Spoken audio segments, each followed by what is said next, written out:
Assalamualaikum warahmatullahi wabarakatuh. Saya Farah Nabila binti Zaini bersama dengan ahli kumpulan saya iaitu Nur Hawasa Sadila dan juga Nur Haikozati ingin membentangkan 5 prinsip yang mengekalkan hubungan yang berjaya.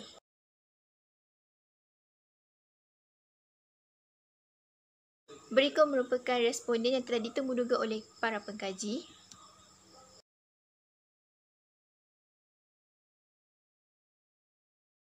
Perkahwinan merupakan sunnah Rasulullah yang dianjurkan berdasarkan nas Al-Quran dan Hadis.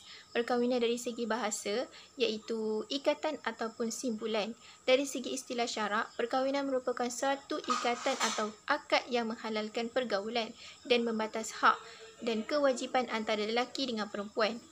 Selain itu, perkahwinan juga adalah akad yang menghalalkan di antara lelaki dengan perempuan untuk hidup bersama. Perkahwinan juga adalah ikatan yang menetapkan hak dan tanggungjawab masing-masing. Rasulullah telah bersabda yang bermaksud, "Wahai para pemuda, barang siapa yang berkemampuan untuk berkahwin, maka hendaklah dia berkahwin.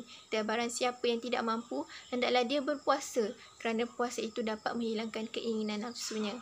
Terdapat 5 hukum perkahwinan, antaranya adalah wajib. Wajib bagi seorang lelaki untuk berkahwin apabila lelaki tersebut risau dan takut berada dalam kezinaan. Selain itu, seorang lelaki itu mampu untuk berkahwin apabila sudah mampu dari sudut fizikal dan nafkah. Haram bagi seorang lelaki itu berkahwin kerana takut akan menzalimi pasangan dan tidak mampu dari segi nafkah zahir dan batin. Selain itu, haram bagi seorang lelaki ini berkahwin apabila tidak berlaku adil dan tidak tahan daripada menyakiti pasangan.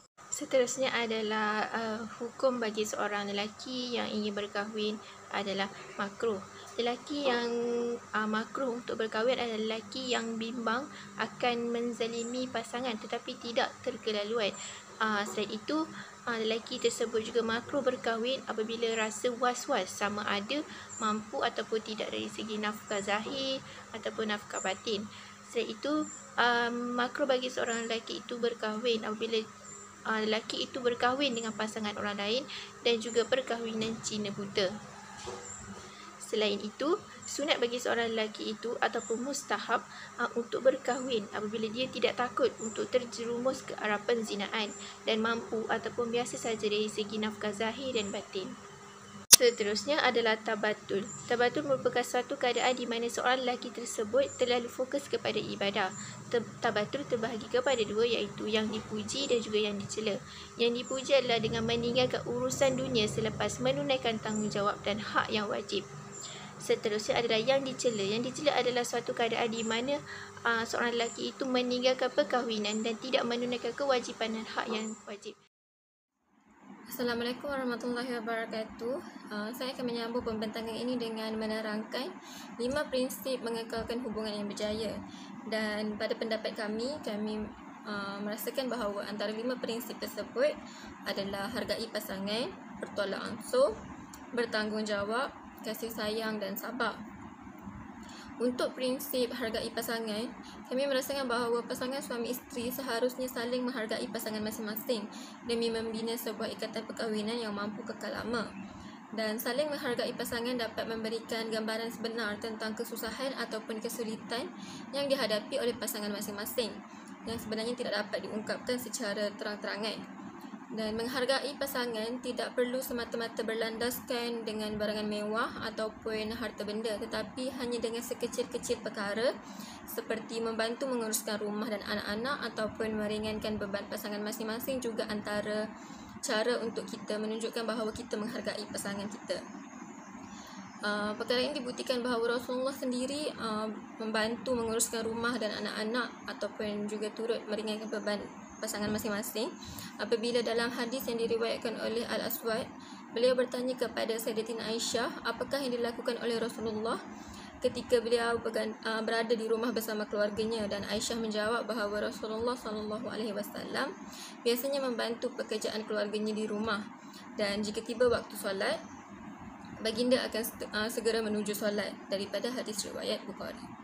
Seterusnya adalah prinsip bertolak ansur. Seperti yang kita tahu, tugas isteri dalam keluarga memainkan peranan yang penting, dan antara tugas isteri adalah taat dan patuh kepada perintah suami selagi ianya tidak bertentangan dengan perintah Allah dan agama, menjaga maruah diri suami dan keluarga, serta menyenangkan hati suami. Dan sebenarnya dalam konsep bertolak ansur ni, suami dan isteri seharusnya bersama-sama untuk bertolak ansur demi mendapatkan perkahwinan yang kekal dan bahagia, sekaligus dapat menjadi contoh yang baik kepada anak-anak. Menurut surah Asy-Syura, dalam potongan ayat itu menjelaskan bahawa dan urusan mereka diselesaikan secara bermusyawarah bersama. Ini bermaksud pasangan suami isteri seharusnya menyelesaikan masalah dengan cara berbincang, dan dalam perbincangan tersebut akan ada unsur bertolak ansur. Seterusnya adalah prinsip bertanggungjawab. Kita tahu bahawa setiap orang mempunyai tanggungjawab masing-masing, dan untuk suami maupun isteri, mereka mempunyai tanggungjawab tersendiri dalam menjadikan hubungan mereka sebagai satu hubungan yang berjaya. Dan kita tahu bahawa pengabaian kepada tanggungjawab akan menyebabkan kebahagiaan rumah tangga akan terganggu. Dan dengan adanya sifat dan prinsip yang diamalkan ini, prinsip bertanggungjawab ini akan menjadikan hubungan menjadi semakin kukuh, dan dengan adanya pengamalan terhadap prinsip ini dapat menjadi contoh yang baik kepada anak-anak dan untuk generasi akan datang dalam keturunan mereka. Dan beberapa tanggungjawab yang dapat kita lihat secara umum untuk sebagai seorang isteri. Sebagai seorang isteri juga perlu bertanggungjawab dalam memberi didikan agama, dan juga bertanggungjawab dalam mendidik anak menjadi seorang yang berkepribadian unggul, yang mampu berbakti kepada ibu bapa, agama dan masyarakat. Terdapat hadis tentang didikan agama daripada Sayyidina Ali Abi Talib. Rasulullah SAW bersabda, "Didiklah anak kamu pada 3 bahagian utama. Pertama, didiklah dia supaya mencintai Nabi kamu. Kedua, didik mereka untuk mencintai keluarga Rasulullah. Dan ketiga, didiklah mereka dengan Al-Quran." Daripada hadis riwayat At-Tabarani. Dan dalam potongan penafsiran daripada ayat ini juga menjelaskan bahawa golongan ibu disarankan untuk mendidik anak untuk membaca Al-Quran bersama mereka, kerana suara ibu yang lunak dan masa yang digunakan untuk bersama-sama membaca Al-Quran ini dapat menjadikan hubungan antara ibu dan anak lebih akrab, dan dengan peluang ini dapat memberikan keupayaan ibu untuk mendidik anak dengan cara mengajar Al-Quran adalah lebih mudah. Dan dengan cara ini dapat dilihat kasih sayang serta keikhlasan daripada ibu kepada anaknya dapat disalurkan dengan baik. Seterusnya, saya akan membentangkan prinsip keempat, iaitu kasih sayang.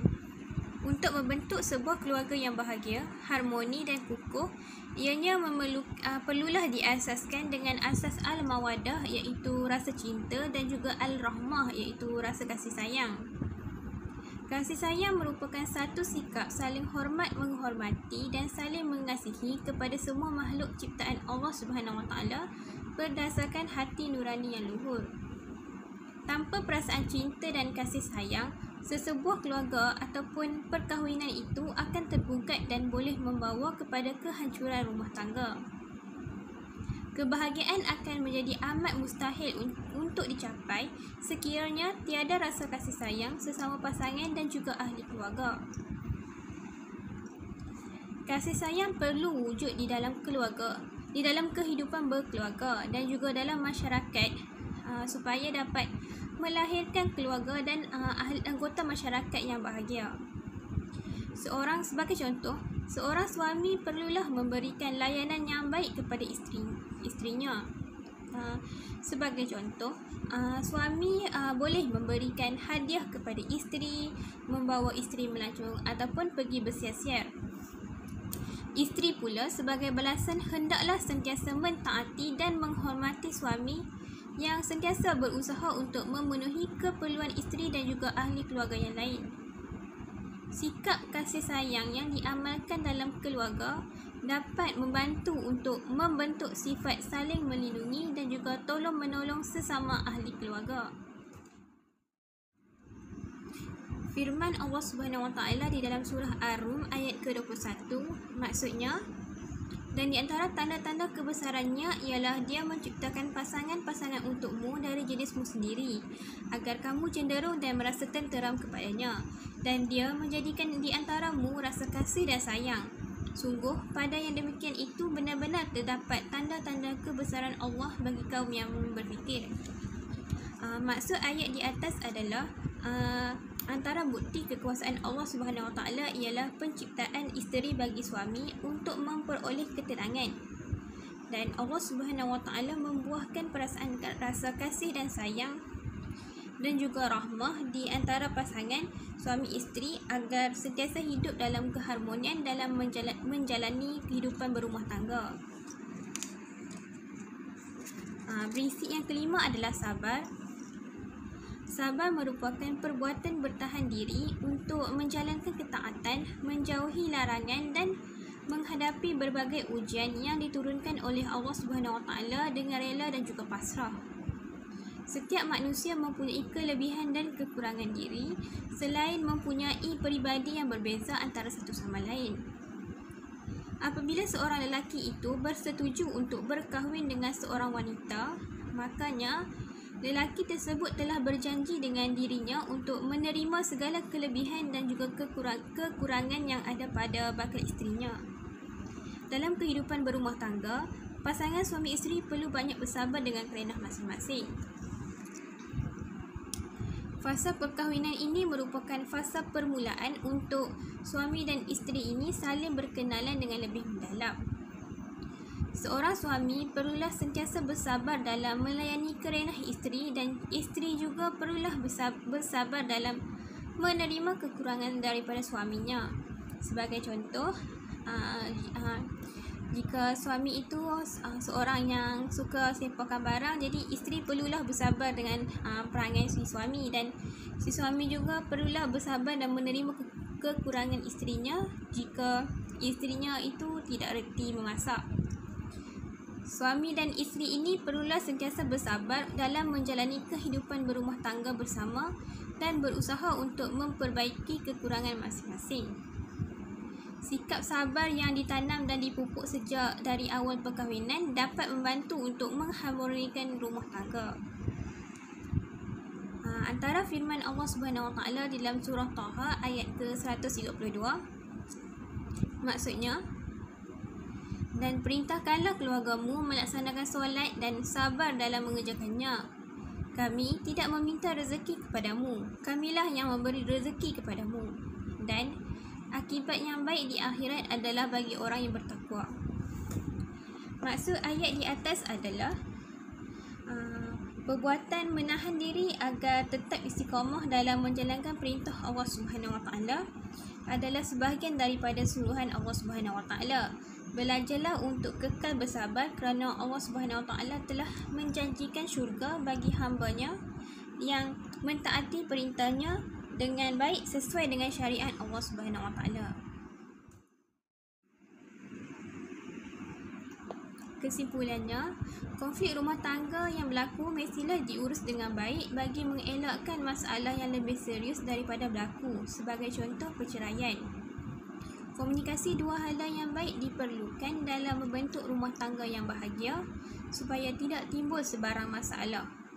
Suami perlulah mempersiapkan diri dengan ilmu sebelum menempuh alam rumah tangga supaya dapat membimbing isteri ke jalan yang diredai oleh Allah Subhanahu Wa Taala. Itu saja prinsip-prinsip untuk yang dapat kami huraikan. Sekian saja pembentangan daripada kumpulan kami. Sekian, terima kasih.